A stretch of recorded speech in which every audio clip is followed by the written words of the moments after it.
kabar semuanya? Semoga senantiasa sehat-sehat ya.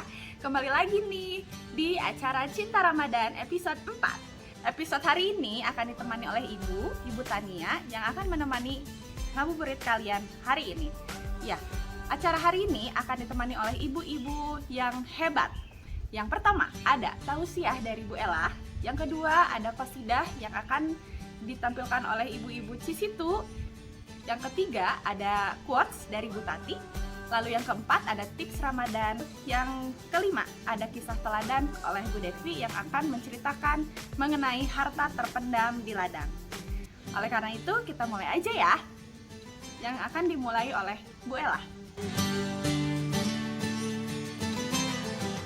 Assalamualaikum warahmatullahi wabarakatuh. Alhamdulillahirabbil alamin. Kita panjatkan puji dan syukur kehadirat Ilahi Rabbi Allah Subhanahu wa taala.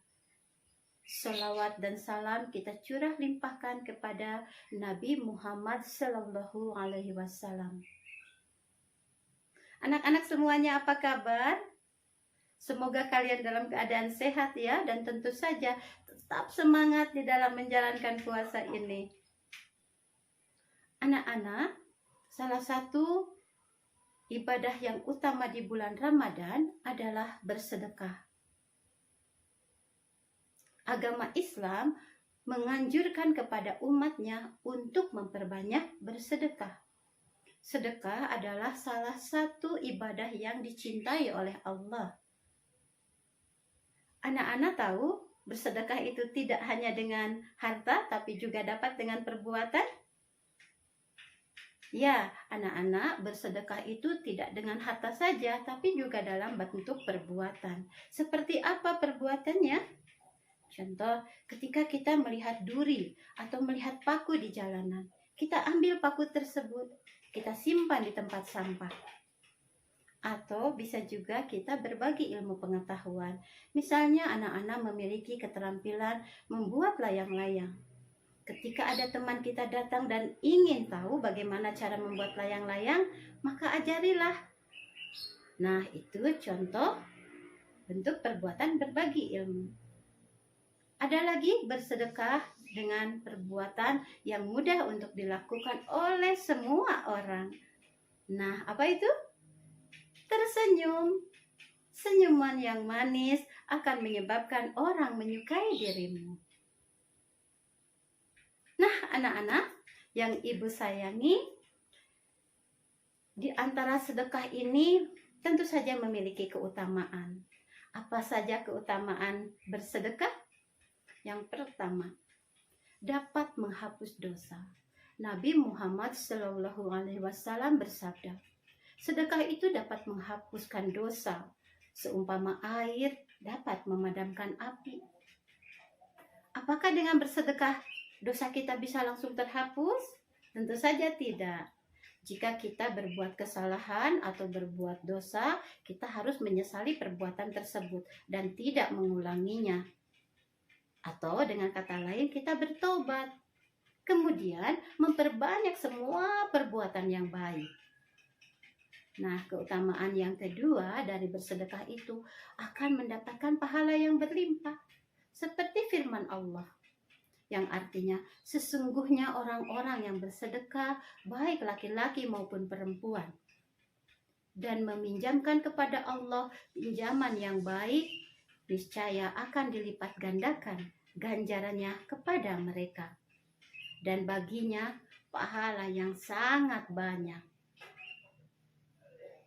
Keutamaan yang ketiga dari bersedekah adalah terdapat pintu surga yang hanya dapat dimasuki oleh mereka yang bersedekah. Orang-orang yang memberikan, menyumbangkan dua hartanya di jalan Allah, maka ia akan dipanggil oleh salah satu pintu surga. Yang keempat, keutamaan bersedekah adalah mendapat naungan di hari akhir. Rasulullah menceritakan tentang 7 jenis manusia yang mendapat naungan di suatu hari ketika tidak ada lagi naungan selain naungan dari Allah. Salah satu jenis manusia yang mendapatkannya adalah seseorang yang bersedekah dengan tangan kanannya kemudian menyembunyikan amalannya, sampai tangan kirinya pun tidak pernah tahu apa yang disedekahkan oleh tangan kanannya. Nah, anak-anak, itulah 4 keutamaan dari sedekah. Bagaimana kalau sekarang kita mulai bersedekah? Yuk kita ramai-ramai bersedekah. Karena sedekah itu tidak hanya dengan harta, tapi juga dengan perbuatan. Dan tentunya kalian akan bisa melakukannya. Sekian kuliah 7 menit yang Ibu berikan kepada kalian. Semoga kuliah 7 menit ini dapat berguna ya untuk kalian kelak. Amin ya rabbal alamin. Sampai jumpa. Assalamualaikum warahmatullahi wabarakatuh.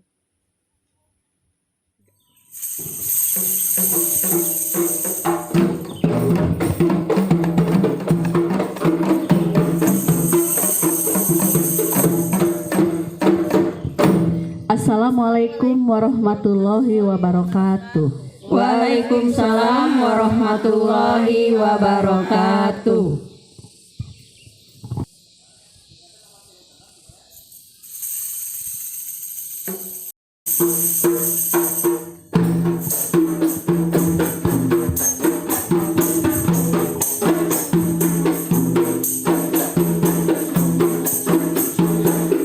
Obat hati ada 5 perkaranya. Yang pertama baca Quran dan maknanya.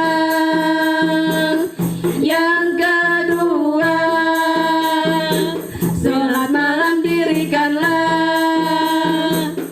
Yang ketiga berkumpul dengan orang soleh. Yang keempat berbanyaklah berpuasa. Yang kelima zikir malam perpanjanglah. Salah satunya siapa bisa menjalani. Moga-moga Gusti Allah mencukupi. Obat hati ada 5 perkaranya. Yang pertama baca Quran dan maknanya.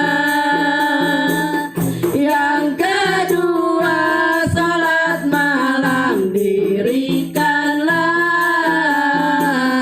Yang ketiga berkumpullah dengan orang soleh. Yang keempat perbanyaklah berpuasa. Yang kelima zikir malam perpanjanglah. Salah satunya siapa bisa menjalani.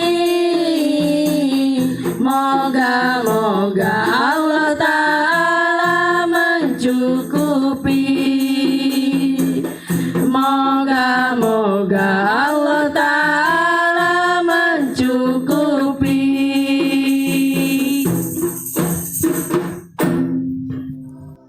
Assalamualaikum warahmatullahi wabarakatuh. Apa kabar anak-anak? Ibu harap kalian sehat-sehat selalu ya. Alhamdulillah kita masih dipertemukan dengan bulan suci Ramadan tahun ini. Dan tanpa terasa kita sudah melaluinya lewat dari setengah bulan. Pada kesempatan ini Ibu akan menyampaikan sesuatu yang akan membuat puasamu selalu bersemangat. Yuk kita simak sama-sama.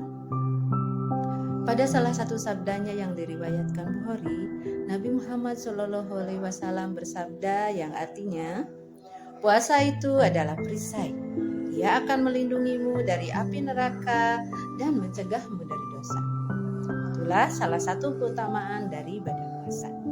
Oleh karena itu, Ibu mengajak kalian semua untuk selalu bersemangat menjalankan puasa dengan khusyuk agar perisai kita semakin kuat.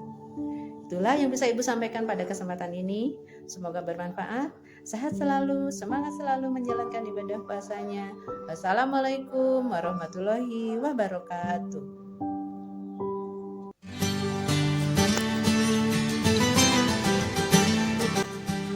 Assalamualaikum warahmatullahi wabarakatuh. Hari ini Ibu akan bercerita tentang kisah teladan yang berjudul Harta Pusaka yang Terpendam di Ladang. Ceritanya, ada seorang petani yang sedih dengan anak-anaknya yang malas bekerja keras. Sebelum meninggal, petani berpesan kepada mereka, "Ayah mempunyai harta terpendam di ladang milik kita. Coba kalian temukan harta terpendam itu jika kalian ingin hidup sejahtera." Sesuai dengan perkataan ayahnya, mereka pergi ke ladang dan menggali ladang itu. Semua ladang sudah mereka gali, namun mereka tidak juga mendapatkan harta terpendam itu. Mereka mulai putus asa dan kecewa. Tapi kemudian mereka iseng-iseng menanam gandum di ladang itu. Beberapa waktu kemudian, tanaman gandum mereka bisa dipanen dan hasilnya melimpah ruah dan menguntungkan. Mereka bekerja lebih rajin lagi dan lama-lama kegiatan itu menjadi mata pencaharian mereka. Mereka akhirnya sadar bahwa yang disampaikan ayahnya dulu adalah sikap mau bekerja keras. Mereka akhirnya bisa hidup sejahtera berkat kerja keras. Ada pesan Nabi, siapa saja pada malam hari bersusah payah dulu mencari rezeki yang halal, maka malam itu ia diampuni. Hadis riwayat Ibnu Asakir dari Anas. Sekian cerita dari Ibu. Assalamualaikum warahmatullahi wabarakatuh.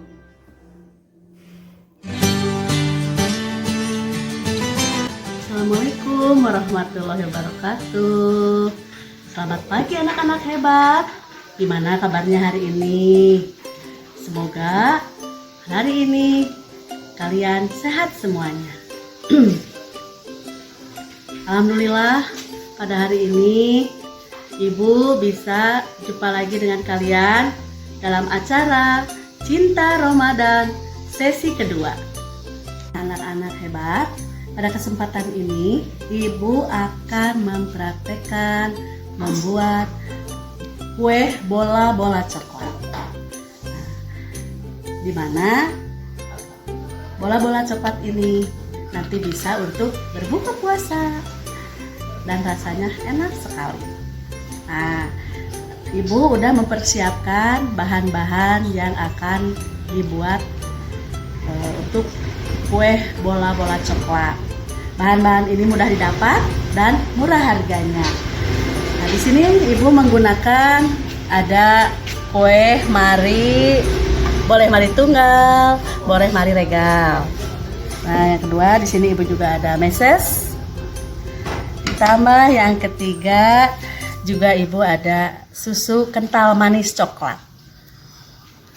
Dan tak lupa siapkan juga ada sarung tangan dan untuk numbuknya. Oke, anak-anak hebat, kita mulai cara membuatnya ya. Nah, yang pertama Ibu akan menghaluskan dulu kue marinya atau biskuit ya, biskuit marinya. Ditumbuk dengan halus sampai halus, boleh pakai blender, boleh pakai ulekan. Oke anak-anak, yang hasilnya teng-teng, yang tadi Ibu tumbuk akhirnya halus seperti ini. Nah, kita mulai ya. Sebelum bikin kue bola-bolanya, Ibu akan memakai sarung tangan dulu supaya bersih, supaya sehat juga. Cara membuatnya enak juga di bulat-bulatnya. Nah, baiklah, kita mulai ya anak-anak hebat. Ambil susu kental manis, masukkan ke dalam kue mari yang tadi dihaluskan, sambil diaduk-aduk sampai merata. Nah, enaknya aduk-aduknya pakai tangan ya, supaya langsung kita bikin bulat-bulat bola-bolanya ya.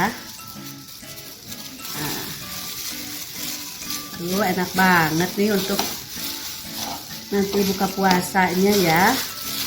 Terus aja sampai bisa dibentuk menjadi bulat seperti kelereng.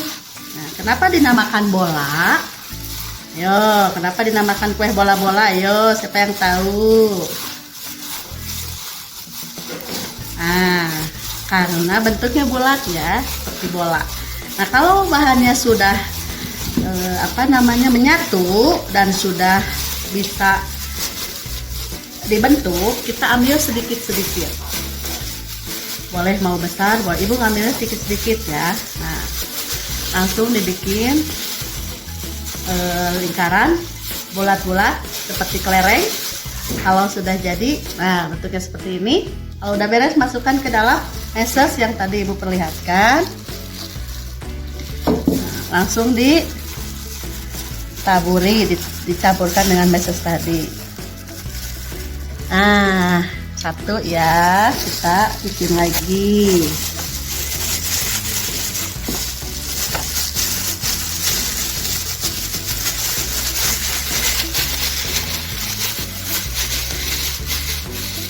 Oke. Nah, boleh ukurannya kecil, boleh ukurannya besar, boleh mau sedang juga nggak apa-apa, gimana selera kalian ya. Nah, akhirnya jadi deh kue bola-bola coklatnya. Nah, oke. Bentuknya seperti lingkaran, seperti bola-bola. Anak-anak hebat, inilah hasil buatan ibu guru hari ini, membuat bola-bola coklat. Enak bukan? Ini disiapkan boleh untuk buka puasa nanti ataupun kue untuk hari raya. Anak-anak hebat, sampai di sini pertemuan cara praktek bola-bola coklat, dan sampai ketemu dalam acara Cinta Ramadan berikutnya. Wassalamualaikum warahmatullahi wabarakatuh. Nah, seru bukan tayangan hari ini? Terus saksikan ya Cinta Ramadan di episode selanjutnya. Wassalamualaikum warahmatullahi wabarakatuh.